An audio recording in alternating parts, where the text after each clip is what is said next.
good morning, good afternoon, good evening, whatever the case may be. We are back and better than ever to finish up zeros, roots, and factors. And of course, this is part 2. So let's get right to it, shall we? Just a couple of more examples. If we are told that x plus 3 is a factor of that awesome polynomial, we need to find a, which is an element of the real numbers, and the other factors. We have x cubed plus ax squared minus 7x plus 6, and that is equal to x plus 3. And this has to be a quadratic since it's going to turn into x cubed. So that's going to be x cubed plus bx plus 2. How do I know that's 2? Well, the constant here is 6, and the 3 times the 2 must be equal to the 6. And I know this is simply x squared because the coefficient here is 1.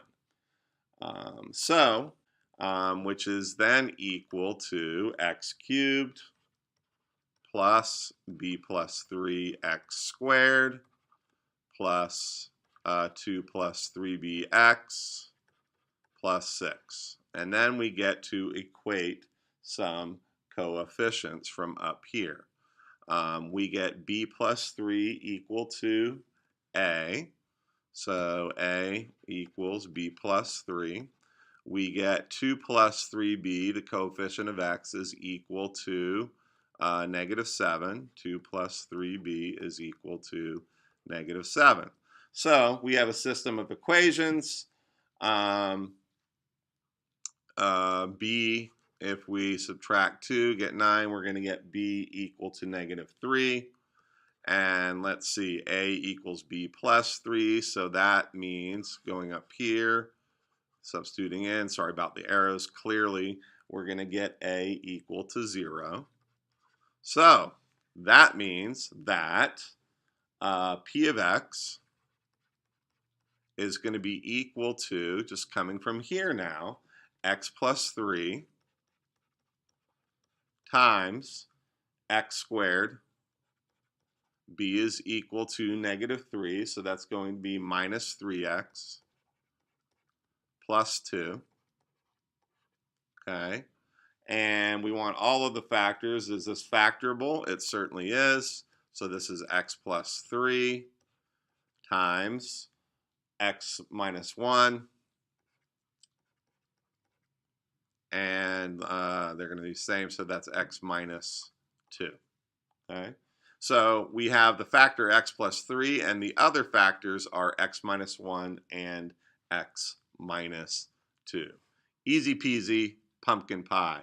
Equating coefficients can solve lots and lots of different kinds of problems. All right, last question, or last example. 2x plus 3 and x minus 1 are factors of this polynomial. Find constants a and b, boom and boom, and all zeros of the polynomial. Okay, so what do we got? 2x to the 4th plus ax cubed minus 3x squared plus bx plus 3 is going to be equal to these two factors, 2x plus 3 times x minus 1. So here we're going to have an x squared because we already have the 2. 2x times x squared is 2x to the 4th plus cx. Okay, we have to use c because we already have an a and a b here. And then what do we put here? Well, it's going to have to be a minus 1. And that's because if you look at our constants, 3 times this has got to be a positive 3. So that's why this would have to be a negative. Negative times negative is a positive. So let's clean up this mess. This is going to turn into, let's just expand this, 2x squared plus x minus 3 times all of this nonsense, x squared plus cx minus 1.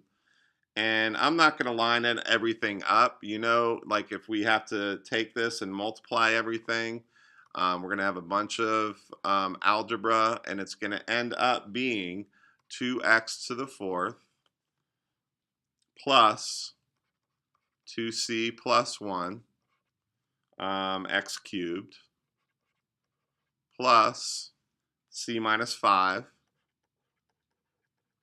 x squared, ran out of room, that's okay, plus -1 minus 3c x plus the constant 3. And I think we might need a little bit more room. Equating coefficients, we're going to get 2c plus 1 equals a, and that's the coefficients of the cube terms. And as we move along, using the same idea, c minus 5 is going to be equal to -3. So right away, we get c equal to 2. That's very nice and handy. And -1 minus 3c right here has got to be equal to b. And since we know that c equals 2, we get b equals -7 right away. And then from 2c plus 1 equals a, we're going to get a is equal to 5. Okay? So that means that p of x is equal to, going back up here, 2x plus 3 times x minus 1 times x squared plus 2x minus 1. Okay, so they want to find the constants a and b, which we did, and all the zeros of the polynomial. Okay, so from these first two factors, we already know that the zeros are x equals -3/2 and x equals 1. Okay, and this guy right here clearly is not factorable. So we would have to use the quadratic formula or a calculator if we had it. Of course, if we had a calculator, we could have been done pretty quickly. I will not bore you with the quadratic formula. I will just say that it comes out to be x is equal to -1 plus or minus √2. So we have all our zeros. We found the constants a and b, and all is well and all is good. And there you go. That's some work with polynomials, equating some coefficients, some complex numbers. Hope you enjoyed it. I certainly did. And with that, I am out.